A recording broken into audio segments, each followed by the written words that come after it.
Welcome back to the deep dive. Today we are going to do something a little different. I want you to picture a shelf in a used video game store, or maybe, the bottom rack at a Goodwill. You're scanning the spines of the DVDs, white, black, clear cases, and then suddenly you see it. A flash of translucent crimson red. The mark of the fallen. The mark of the fallen, indeed. We are talking about HD DVD. If you know the name, you probably know it as the punchline to a joke. It's the Betamax of the 2000s. Right. The format that took on Sony's Blu-ray and got absolutely crushed. It's often remembered as a cautionary tale of, backing the wrong horse. But that narrative is actually incredibly reductive. When you really dig into the engineering papers, corporate memos, and the timeline, HD DVD wasn't some cheap knockoff. In many ways, it was the superior product, at least initially. That's what we're doing today. We aren't just burying the body, we're doing the autopsy. We're going to look at the technology that was arguably ahead of its time, the corporate alliances that turned Hollywood into a battlefield, and the single month, January 2008, where $1 billion effectively evaporated into thin air. And we have to talk about the internet culture aspect of this, too. Oh, yeah. Because while the suits were fighting in boardrooms, there was a massive guerrilla war happening on forums and tech blogs. This was the first time the internet really tried to break a physical format's security, and they succeeded in spectacular fashion. Oh, the AFS hack. Yeah. We're definitely getting into the dig revolt later. Yeah. But let's start with the context. It's the mid-2000s. We all just bought these heavy, expensive flat-screen TVs. Well, it's the first plasmas and LCDs. They say HD ready on the box. We plug them in, turn on the cable box, and it looks like garbage. It looked awful. Right. You have this 720p or 1080i display, but you're feeding it a standard definition signal from a DVD or analog cable. The pixels are being stretched. It looked muddy. The hardware was there, but the content wasn't. We needed a new disc. But why did we need a new laser? This is the fundamental physics question. A DVD holds 4.7 gigabytes. Why couldn't we just squeeze more data onto it? It comes down to the diffraction limit of light. Think of a DVD player, like a record player. You have a track spiraling out, and you have pits and lands representing the ones and zeros. Okay. To get high-definition 1080p video, uncompressed audio, you need to store about 5 or 6 times as much data as a standard movie. So you need smaller pits, denser spiral tracks. Exactly. But you can't read those smaller pits with the old laser. Standard DVDs use a red laser, which has a wavelength of 650 nanometers. If you try to read tiny HD data with a red laser, the beam is too fat. It's like trying to read a fine print contract with a thick Sharpie. You just blur everything together. So the industry had to move down the spectrum. Towards the blue-violet end. Both HD DVD and Blu-ray utilized a blue-violet laser with a wavelength of 405 nanometers. That shorter wavelength allows the beam to be focused much, much tighter. I remember reading about the specific beam spot size. It's significantly smaller. Oh, it's a huge difference. It allows for a track pitch, that's the distance between the spirals of data, to shrink from 0.74 micrometers on a DVD down to 0.40 micrometers on HD DVD. Wow. That tightening of the spiral is where you get your capacity. And that capacity jump was massive. We went from roughly 4.7 gigabyte on a DVD to 15 gigabyte on a single-layer HD DVD. And 30 gigabyte on a dual layer, which pretty quickly became the standard for most movies. And Blu-ray was even more, right? They were promising 50 gigabyte. They were. Blu-ray had a slightly higher numerical aperture on its lens, which let them focus the beam even tighter, so their capacity was 25 gigabytes per layer, so 50 gigabytes for a dual-layer disc. Okay, so the physics, the blue laser, is the same for both HD DVD and Blu-ray. Sony and Toshiba both agreed, we need blue lasers. So why didn't they just high-five and build one format? Why did Toshiba peel off and say, no, we're doing our own thing? This is the billion-dollar question, and the answer isn't about lasers, it's about plastic molding. It's about the factory floor. The manufacturing process. Right. Toshiba looked at the global infrastructure for making DVDs. There were thousands of these pressing plants. Toshiba's engineers designed HD DVD to be physically identical to a standard DVD in terms of layer depth. How so? The data sits 0.6 millimeters beneath the surface of the disc. Which is exactly where it sits on a regular DVD. Precisely. This meant that a factory owner could take a standard DVD production line, spend a few minutes swapping out the stamper and doing a quick recalibration, and boom, they're printing HD DVDs. Wow. The capital expenditure, the CapEx, was minimal. It was a software upgrade for the factory. Where's Blu-ray? Blu-ray was a radical redesign. Sony decided to put the data layer just 0.1 millimeters from the surface, almost right on top of the disc. Why do that? What was the advantage? Theoretically, it reduces something called birefringence. which is when the laser beam splits as it passes through the plastic. By having the layer so close to the surface, they could use a more powerful lens and get that higher data density we mentioned. Okay, so there was an engineering reason. There was. But practically, in 2006, it was a nightmare. Because the data was so close to the surface, if you sneezed on it, you scratched the data. I remember the early prototypes had those caddies, like the old mini discs. Yes. They were terrified of scratches. They eventually developed a hard coat polymer to protect it, pioneered by TDK. But the manufacturing implications were huge. You couldn't use a DVD line. You had to build entirely new factories, new molding machines, new bonding processes. It was expensive. So Toshiba's pitch to the Hollywood studios and the replicators was, hey, we can give you HD, and it won't cost you a fortune to retool your supply chain. It was a very compelling economic argument. Evolution, not revolution. And that's why initially the governing body of the industry sided with them. The DVD Forum. This is where the politics start getting messy. The DVD Forum is the group that holds the trademark for the DVD logo. If you want to put that DVD logo on your player, you answer to them. In the early 2000s, they had to choose a successor. And there wasn't just two options, right? There were a few. Oh yeah, there was a Warner Bros. Proposal to just use a special high-density DVD 9 disc, but it came down to two main camps, Toshiba and NEC with their advanced optical disc, and Sony and Philips with what was then called DVR Blue, which became Blu-ray. And in 2003, they voted. They did, and they voted to approve the advanced optical disc, which was renamed HD DVD. So, legally speaking, HD DVD was the official successor. Blu-ray was the rogue faction. It's funny to think of Sony as the rebel alliance here. They were. They broke away from the forum and created their own consortium, the Blu-ray Disc Association. But they had the weight of the PlayStation behind them, which we'll get to.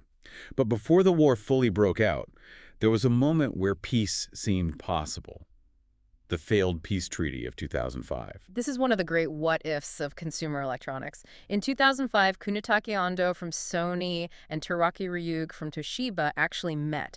They knew a format war would hurt sales. Consumers hate confusion. They tried to merge the formats. I've read about this. The idea was to maybe use the Sony physical disc, the 50 GB Blu-ray structure, but use the Toshiba software and file structure. That was one proposal. Another was to create a hybrid disc that contained both. But it fell apart over two main issues. First, the physical structure.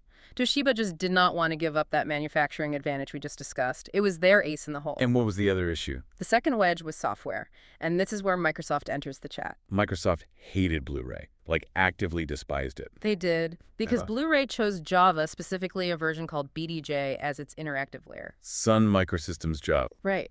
And you have to remember, in the mid-2000s, Microsoft and Sun were not friends. Microsoft viewed Java as a platform threat to Windows. They didn't want Java becoming the standard operating language for the living room. So Microsoft threw its weight behind HD DVD because Toshiba agreed to use iHD. Yes, later called HDI for High Definition Interactive, it was based on XML, HTML, CSS, and JavaScript. It was web tech. Stuff that web developers already knew. Exactly. Microsoft argued it was lighter, faster, and easier to code for, and honestly, they were right. We'll get to the user experience in a bit, but I remember early Blu-ray menus being sluggish disasters compared to HD DVD. Because Java is heavy, it requires a virtual machine to run. Asking a 2006 Aero disk player chip to run a Java VM was like asking a pocket calculator to run Photoshop. It was brutal. So the peace talks collapse in August 2005. The lines are drawn. On the red side, Toshiba, NEC, Sanyo, Microsoft, Intel. A huge part of the PC ecosystem. And on the blue side, Sony, Philips, Panasonic, Pioneer, Dell, Apple. All the big consumer electronics giants.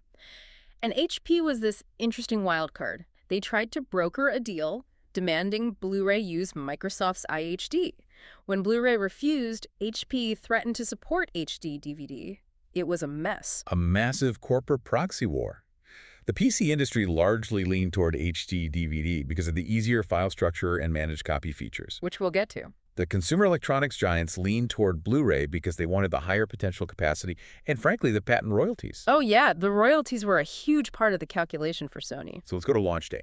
HD DVD hits the market first, March 31st, 2006 in Japan, April 18th in the U.S. They beat Blu-ray by a solid 2 months. The first player was the Toshiba HD A1. It's a tank. Have you ever lifted one of these? It weighed nearly 20 pounds. It was an absolute monster. I have, and I remember the boot time. You'd press the power button, go make a sandwich, come back, and maybe the tray would be open. That's because it wasn't really a consumer electronics device.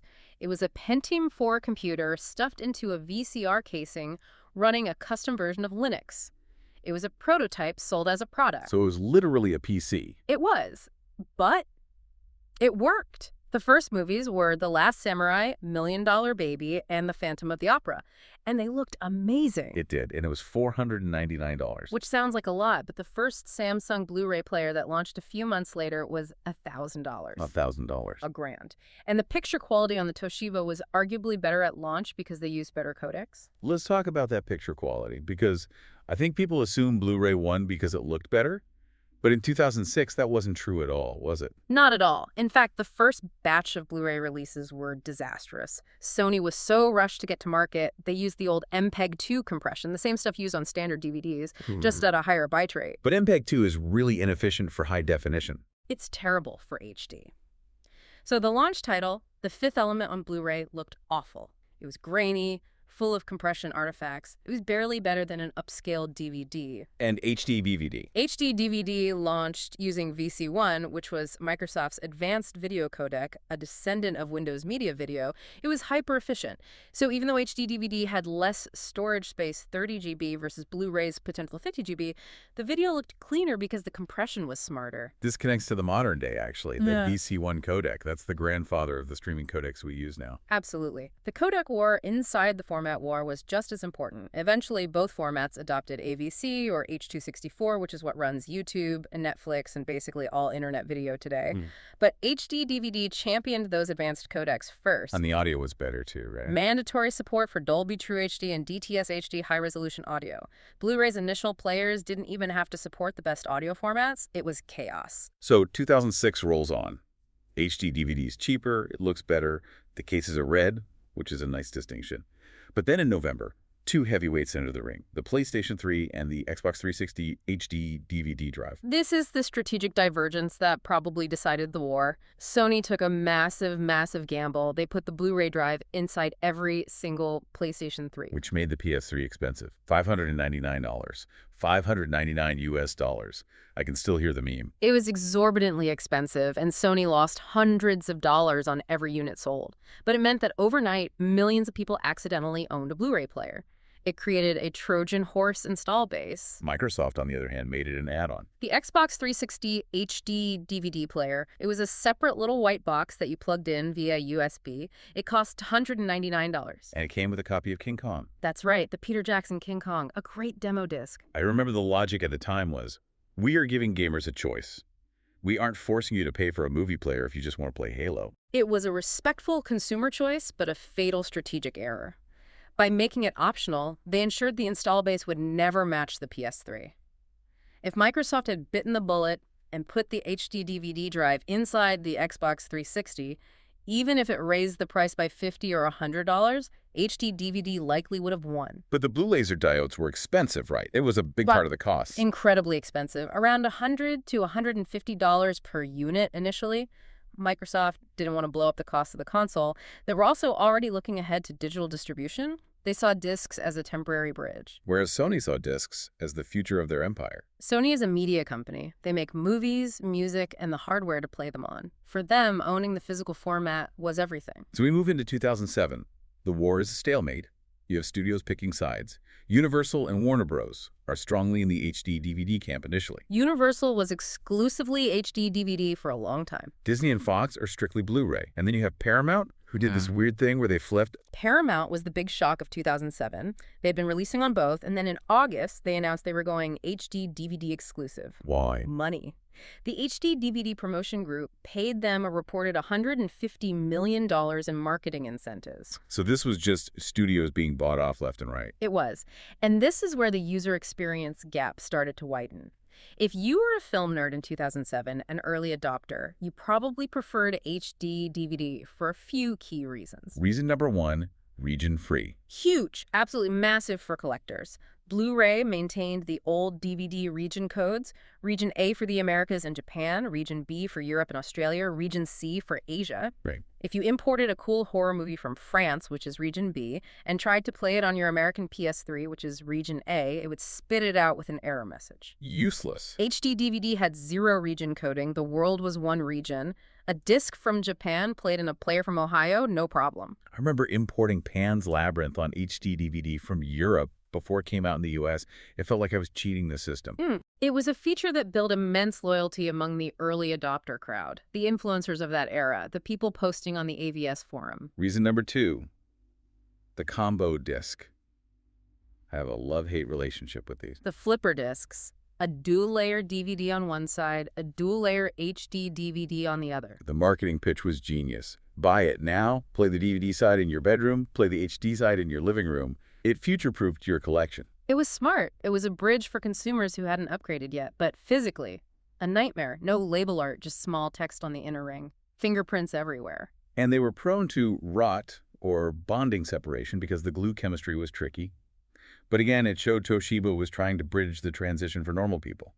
Blu-ray didn't really have an equivalent. Not really. They had some PlayStation 3 bundle discs, but nothing as elegant as the combo disc concept. Then you had the twin format disc, which was a single-sided disc with 3 layers, 1 for DVD, 2 for HD DVD. That was even more clever, but harder to manufacture. The combo disc was the main one people saw.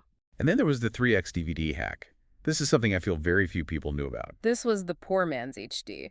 Because the file structure of HD DVD was so flexible and the codecs were so efficient, you could actually burn 1080p video onto a standard red laser DVD-R you bought at Office Depot. Wait, explain that again. High definition on a standard DVD. Yes. A dual-layer DVD holds about 8.5 gigabits.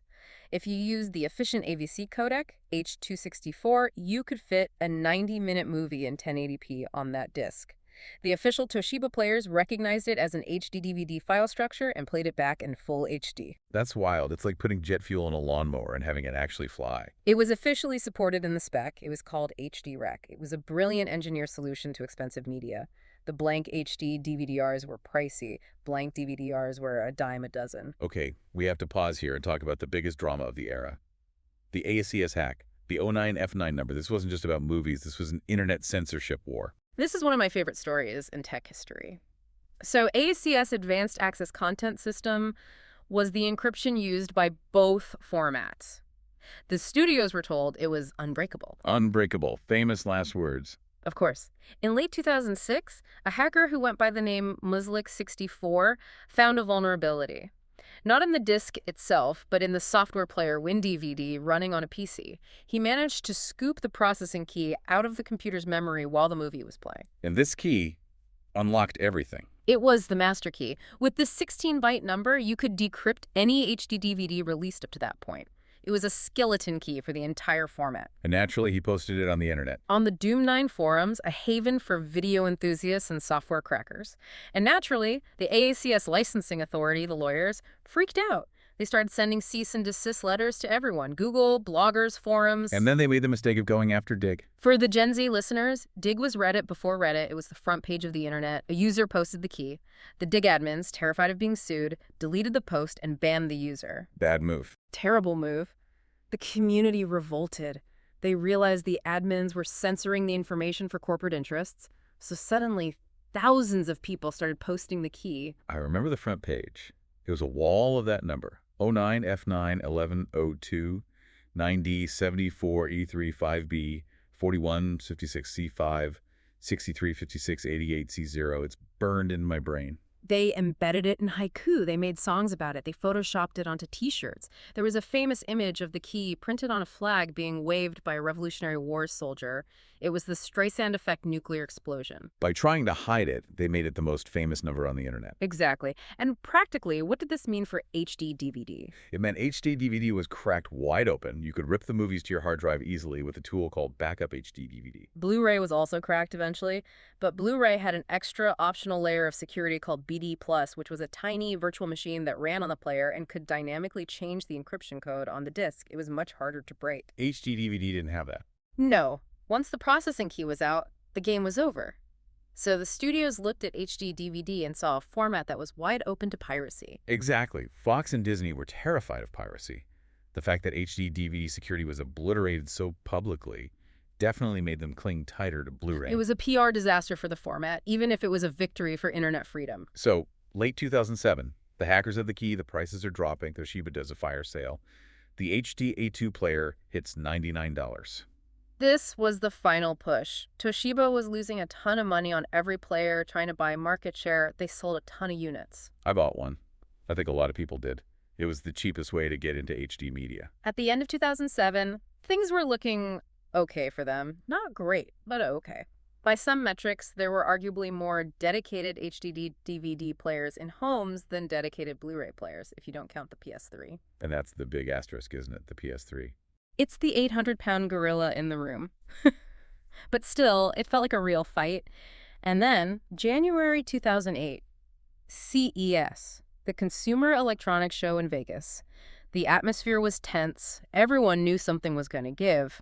Warner Bros. Was the linchpin. They were the only major studio still consistently releasing on both formats. Then they accounted for something like 20% of the entire home video market. Whichever way Warner went, the war went. Totally. And there were rumors that Warner was going to side with HD DVD. I remember that. There was a leaked ad for a promotion with Toshiba. Exactly. Toshiba had a massive party planned. They had promotional materials printed. Their press conference was one of the big events on the schedule. And then, January 4th, a Friday, just before CES officially kicks off, the press release drops. Warner Bros. To distribute high-definition DVD releases exclusively in Blu-ray disc format. Boom. It was a bomb. The Toshiba executives reportedly found out about it just hours before the public did. They had to cancel their entire CES press conference. It was humiliating. That's it all. They were blindsided. Why did Warner switch?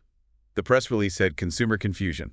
That was the official line. That's the PR answer. We are doing this for you, the people. The real answer. We need to follow the money. The briefcase full of cash. It was a very, very big briefcase. There have been credible reports and industry analysis suggesting that the Blu-ray Association, led by Sony, paid Warner Bros. Somewhere in the neighborhood of $400 to $500 million. $500 million. In promotional fees and other incentives to switch. They basically bought them. To end the war. Essentially. Fox also reportedly got some incentives to stay blue. It was a checkbook war.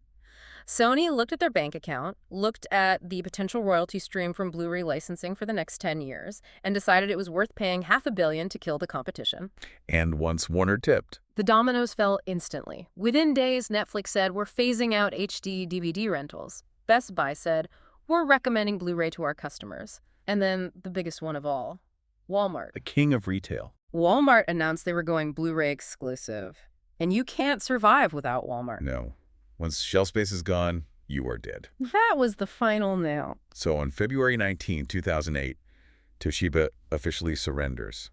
They announced they are ceasing development and manufacturing of all HD DVD products. The war ends. Total duration. Less than 2 years. Toshiba wrote off nearly $1 billion in losses. It was a financial catastrophe for their consumer electronics division. The HD DVD promotion group was formally dissolved on March 28th. It was over. And for the consumer, I want to go back to the guy who bought that $99 player in December 2007. Oh, yeah. 2 months later, he owns a doorstop. It was a feeling of betrayal. I remember the forums. People were furious. I backed you and you quit. Now, to be fair, the player still worked. The discs you owned still played. But no new movies were coming. And firmware updates continued for a while, right? They did. Toshiba was pretty good about that. But what good is a player with no new content? Warner Bros. Did offer an exchange program, right? Eventually, in mid-2009, it was clunky. You had to mail in the paper cover art from your HD DVD case, literally rip the paper out. So you destroyed your old copy. You had to. And you had to send a check for $4.95 plus shipping for each disc. And they would mail you the Blu-ray disc. But not the Blu-ray case. Nope. Just the disc in a paper sleeve. And crucially, they didn't give you a Blu-ray player. So you had a stack of blue discs and a red player.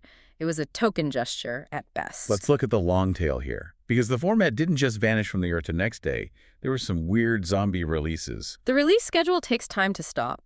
The last major U.S. releases came out in May 2008. Things like Into the Wild, P.S. I Love You, and Twister. Twister was a late release. Wow. Yep. But my favorite story is Freedom. 6, the anime. Yes. Bandai Visual had released the first 5 volumes of this OVA series on HD DVD. The 6th volume was scheduled for June 2008, months after the format died. They released it anyway. Just to finish the set for the fans? That's kind of classy. Out of honor. They knew they wouldn't make money. The press release literally acknowledged the format's demise. But they couldn't leave the fans with 5/6 of the show. But here is the kicker. There was a Volume 7. Oh, no. And Volume 7 was never released on HD DVD. So even with that noble gesture, the set remains forever incomplete on the shelf. It's like a perfect little tragedy. That is heartbreaking. But there were even later releases than that, right? From some indie companies. Oh, yeah. A company called Anthem Films released Deadlands 2. Trapped and Deadlands. The Rising on HD DVD-R as late as 2010. They were limited runs of like 500 copies. True collector's items now. But there is a place where HD DVD lived on, in disguise. We have to talk about China. CBHD, the China Blue high-definition disc. This sounds like a bootleg, but it was an official government-backed standard. It was. China looked at the format war. They saw Blu-ray won. But Blu-ray licensing fees were expensive. Sony wanted a cut of every disc and player made. Chinese manufacturers didn't want to pay that. So they looked at the wreckage of HD DVD. And said, we'll take that. They licensed the HD DVD physical specs from the DVD forum because, remember, those factories were cheap to convert. That original advantage still held. Right. They tweaked the modulation code, added their own Chinese-owned audio and video codecs called AVS to avoid paying royalties to Dolby and others, and launched CBHD in 2008. Just as it was dying here, it was being reborn there. And it was successful. For a few years, CBHD outsold Blu-ray in China. Warner Bros., the same studio that killed HD DVD in the US, actually released Harry Potter and Blood Diamond on CBHD in China. Because money is money. Exactly. It proved that the technology wasn't flawed, it was perfectly capable, it just needed a different business model without the crushing royalty fees. We also saw some hardware mutations right at the end, the universal players. LG and Samsung both tried this. The LG BH100 Super Multi Blue, it played both formats. I remember that thing. It was a beast. Oh. And it was expensive. It was $1,200. And it was buggy. It couldn't even decode Dolby True HD. If that player had launched in 2006 for $300, do you think the war would have even happened? I think we would have ended up in a DVD audio versus SACD situation or Dolby Vision versus HDR10, where both formats coexist because the hardware hides the difference from the consumer. Yeah. If universal players had been cheap and available early, consumers wouldn't have cared which color the case was. They'd just buy the movie. But the chips to read both formats from companies like Broadcom and NEC came too late. And there were computer drives, too. Yeah. Laptops with HD DVD drives. Yeah, Toshiba had their Quasmio line, HP had some Pavilions. They were pretty rare, but they existed. Which brings us to another part of the legacy. Which is? The digital copy. Every HD DVD seemed to come with a way to move the movie to your PC. That was the managed copy feature Microsoft pushed. They saw the future. They knew people wanted to watch movies on laptops and portable devices. It was built into the HDI spec. You could put the disc in your computer, authenticate it, and get a standard Windows media file you could put on your Zune. Ah, the Zune. Yeah. Another fallen soldier. A topic for another day. But Blu-ray eventually caught up with their digital copy discs. But HD DVD was natively designed to integrate with your home network and your PC. It was more forward-thinking. Which brings us to the ultimate irony of this entire story. The irony of timing. We spent 2006, 2007, and 2008 obsessing over byte rates, disk layers, and red versus blue cases. Billions of dollars were spent. Meanwhile, in 2007, Netflix launched its Watch Now service. To streaming. The quality was terrible at first. Standard def, postage, stamp-sized video. But the pipe was opening. And the iPhone launched in 2007. The whole paradigm was shifting under their feet. Exactly. We were fighting a vicious trench war for control of physical media, right at the moment that physical media was beginning its slow march toward obsolescence. Warner Bros. Switched to Blu-ray to unblock the market and get people buying discs again. And they did, for a while. Blu-ray had a good run. But it never reached the sales heights of DVD. Never. DVD was the peak. It was a cultural phenomenon. Blu-ray was a profitable plateau for enthusiasts. But today, physical media is a niche market for collectors. People like us who want the absolute best byte rate and uncompressed audio. The average person hasn't bought a disc in a decade. So in a way, Microsoft was right. They were. They treated the optical drive as an optional accessory because they knew the future was a downloaded file on a hard drive. They lost the battle of 2008, but they won the war of the 2010s with Xbox Live and digital distribution. So let's wrap this up. If you're listening to this and you have an HDA1 sitting in your attic, or maybe you find a copy of the thing in a red case at a garage sale. Pick it up. It's a piece of history. It represents a moment where a perfectly viable, cheaper, more consumer-friendly technology was crushed by a massive alliance of industry titans and a $500 million check. And the red cases just look cool on the shelf. They really do. They pop. It's a beautiful design object. So here's the final thought to leave you with. We talked about the Xbox 360 add-on drive. What if Microsoft had gone all in? What if they had put an HD DVD drive inside every single Xbox 360 from day one? Would the extra 30 million players in the market have been enough to save the format? Would we all be watching movies out of red cases today with region-free discs and menus built on web tech? It's the great what if, but perhaps the most provocative thought is this. The whole war, this billion-dollar fight over plastic discs, felt incredibly important at the time. But in hindsight, it was a battle for a shrinking kingdom. Streaming was just around the corner, preparing to make them all obsolete anyway. Thanks for joining us on this deep dive into the format war. We'll catch you on the next one.